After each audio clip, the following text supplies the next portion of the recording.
রান্নার জিনিয়াস নামে পরিচিত, যার লেখা রান্নার রেসিপি এখনও বইয়ের পাতায় রয়েছে স্পষ্টভাবে। হ্যাঁ, বেলাদের কথা বলছি। অনিলাভ চট্টোপাধ্যায়ের পরিচালনায় বেলা আসছে বড় পর্দায়, যার চরিত্রে দেখা যেতে চলেছে ঋতুপর্ণা সেনগুপ্তকে। সেই ছবির ট্রেলার লঞ্চে আমরা হাজির হয়েছি। চলুন দেখে নিই এই ট্রেলার লঞ্চ জুড়ে কি কি চমক অপেক্ষা করছে আপনাদের জন্য।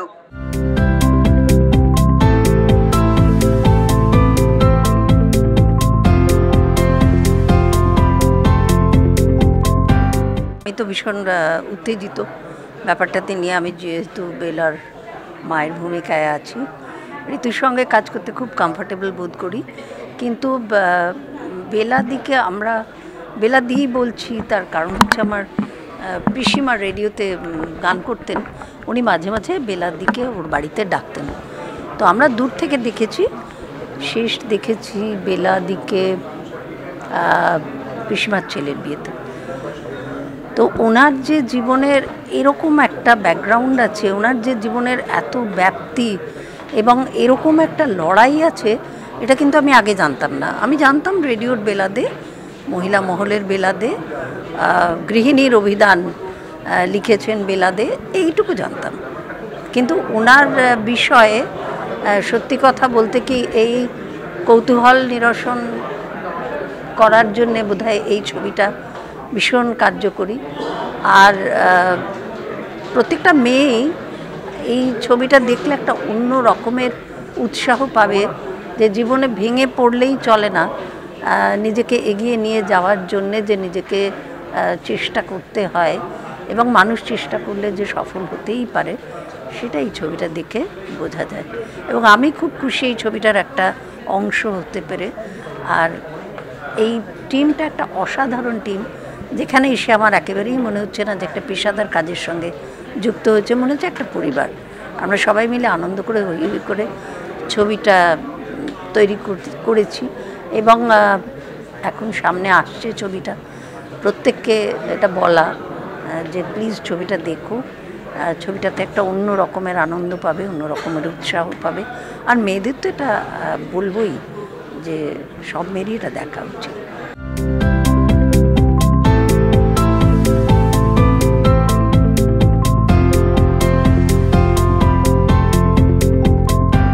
বেলা ছবিটি করতে যাওয়ার আগে ওর এই এতটা ব্যাপ্তি ছিল, জীবনের এতগুলো দিক ছিল, সেটা জানা ছিল না।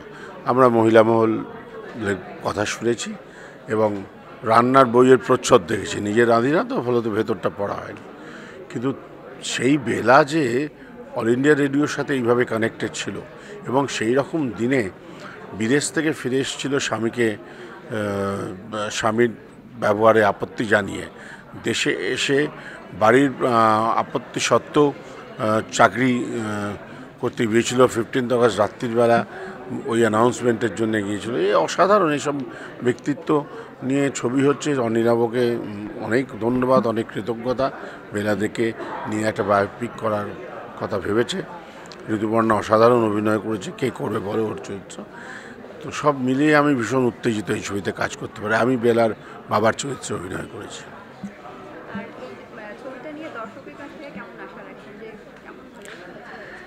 এর উত্তর তো দর্শকের অ্যাক্টিভিটির ওপর নির্ভর করবে।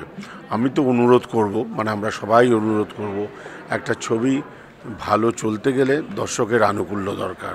বাংলা ছবির জন্যে হলে গিয়ে সিনেমা দেখতে আমি প্রত্যেক দর্শককে অনুরোধ করব, সব ছবি। এবং এই ধরনের সাবজেক্ট যদি দর্শকের সাপোর্ট না পায়, তাহলে এই সাবজেক্টগুলো হারিয়ে গিয়ে আবার আমাদের কিছু গড্ডালিকা প্রবাহে পড়তে হবে। সেটা যেন না হয়, আমি আশা করব মানুষ এই ছবিটা আগ্রহ ভরে দেখবে।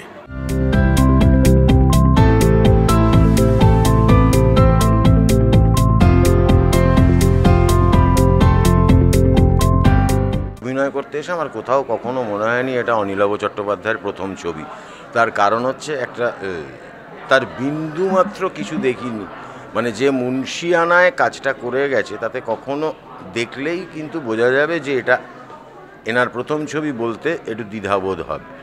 আর দ্বিতীয়ত হচ্ছে যে বেলা এমন একটা চরিত্র, বেলাদেব, যে মোটামুটি আমার বয়স থেকেই সবাই নামটা শোনা। তার আগের লোক তো বটেই, কানে শোনা বেলাদে, এবং পরবর্তী সময়ে বই মেলায় দেখেছি প্রচুর বেলাদের বই বিক্রি হচ্ছে, ফলে এই চরিত্রটা নিয়ে আগ্রহ সকলেরই ছিল।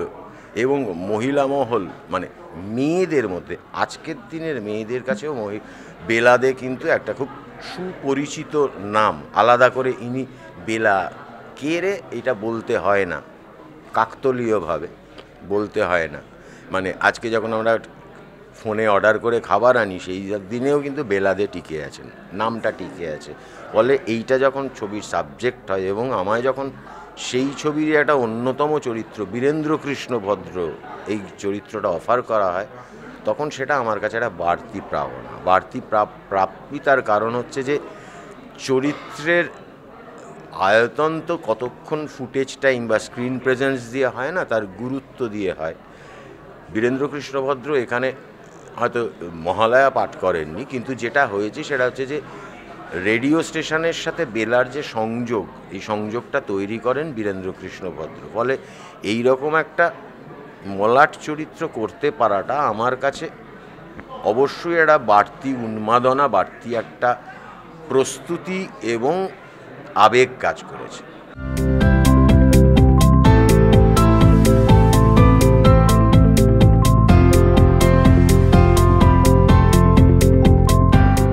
এক্সাইটমেন্ট তো নিশ্চয়ই আছে, প্রথম ছবি বলে কথা, তার ট্রেলার লঞ্চ নিশ্চয়ই এটা একটা প্রত্যেকের কাছেই একটা স্বপ্ন থাকে যে একটা বড় ছবি করা, এবং সেটা কত মানুষ ছবি করবার স্বপ্ন নিয়ে বেঁচে থাকে, এবং হয়তো তাদের হয়ও না, অনেক সময় সেই স্বপ্ন সফল হয় না।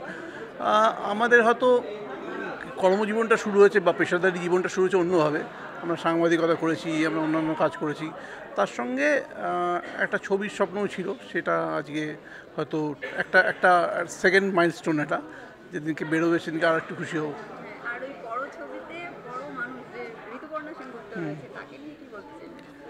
দেখো, ঋতুপর্ণা সেনগুপ্ত রয়েছে বলতে এমন একটা ক্যারেক্টার, সেটাকে টেনে নিয়ে যাওয়ার জন্য এমন একটা অভিনেতা লাগে যিনি আর কি এই চরিত্রটার প্রতি জাস্টিস করতে পারেন, ঠিক আছে। এবং ঋতুপর্ণা এত বড় নাম বাংলা ইন্ডাস্ট্রি, এবং তার সঙ্গে একই মানে এত গুণী একজন অভিনেত্রী, সেটা তো এইগুলো তো সবাই জানে। তার কিন্তু আমি মানে এই কাজটা করতে গিয়ে যেটা বুঝলাম যে আমরা বেলাদেকে নিয়ে কাজ করেছি, তো সেই একটা সময়, যে সময়টা ধরো আজ থেকে 75 বছর আগে, 80 বছর আগে, যে মানুষটা ওরকম একটা এনার্জি নিয়ে কাজ করেছেন, মেয়েদের কথা ভেবেছেন, ঋতুর মধ্যে না আমি আজকের সময় ওই এনার্জিটা দেখলাম, এবং কমিটমেন্ট। মা অসুস্থ, হসপিটালে ভর্তি, মাকে হারিয়েছে বেলার শুটিংয়ের সময়, কিন্তু প্রতিদিন শুটিং করা, সেখান থেকে মাকে দেখতে যাওয়া, ফিরে এসে এমন একটা সিন ছিল যেখানে হচ্ছে ওর মা চলে যাবে, বেলাদের মা চলে যাবেন, সেখানে গিয়ে সেই সিনটাও, মা তখন হসপিটালে শুয়ে আছে শয্যাশায়ী, সেটাকেও যেভাবে ক্যারি ফরওয়ার্ড করলো, সেটা মানে হ্যাটস অফ।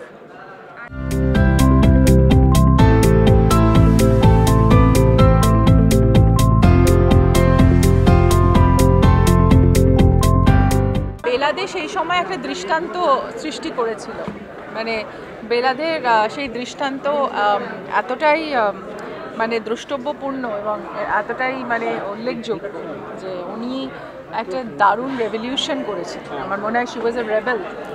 আর মানে ওই সময় ওই রকম মানে কনজারভেটিজমের মধ্যে থেকেও উনি নিজের একটা মানে একটা নিজের সাংঘাতিক একটা দৃঢ়তার সাথে উনি বলেছিলেন যে না, আমি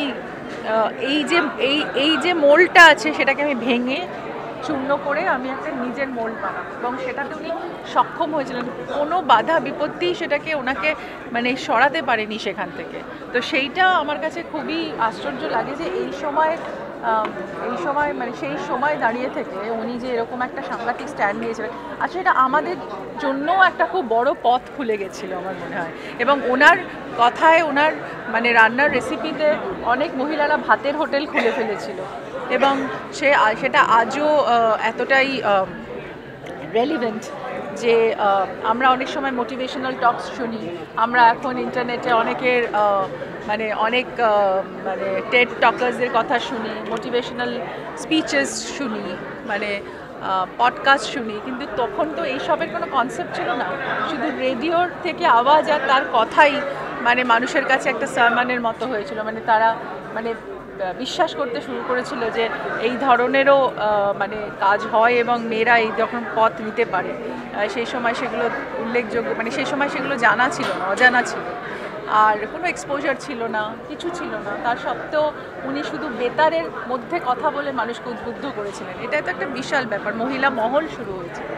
তো আজও আমার মনে হয় ওনাকে, মানে কী বলবো, ওনাকে আমরা, উনি আমাদের কাছে নমস্য, এবং যারা ওনার সাথে ছিলেন, মানে সেই সময় ওনাকেও এনকারেজ করেছিলেন, তাদেরকেও আমি বলবো তারাও কিন্তু নতুনভাবে বেলা দেখে চিনিয়েছে আমাদের।